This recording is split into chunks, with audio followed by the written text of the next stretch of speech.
Life is so' unpredictable, এইটো কথা একেবাৰে সঁচা হয়।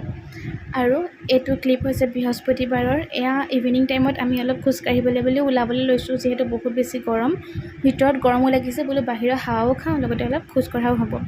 আমি ওলাই মেলি গ'লোঁ দুটাই খোজকাঢ়ি আহিলোঁ, ভালেমান দূৰ গ'লোঁ। তাৰপিছত আহি আছোঁ আৰু ঘৰত নৰ্মেল এজ ইউজুৱেল। তাৰপিছত হঠাতে আবাৰ গাটো অলপ বেয়া হ'ব ধৰিলে। ৰাতি ভাত পানী খোৱাৰ পিছত 11:30 মানৰ পিছত আৰু বেয়া মানে বহুতে বেয়া হৈ গ'ল। আমি ডিব্ৰুগড় লৈ আহিবলগীয়া হ'ল। আৰু এয়া হৈ গ'ল AMCৰ ভিডিঅ'। বৃহস্পতিবাৰে ৰাতিয়ে মানে শুকুৰবাৰ ৰাতিপুৱাই হ'লগৈ, তেতিয়া আমি লৈ আনিলোঁ। আৰু এতিয়া মই ধৰক শনিবাৰে এইটো ভিডিঅ' কৰিছোঁ। এতিয়া অকণমান গাটো তেওঁ ষ্টেবল, সেইটো কাৰণে মই ভাবিছোঁ এটা মিনি ভ্লগো বনাই দিওঁ, আপোনালোকক আপডেটো দি দিওঁ।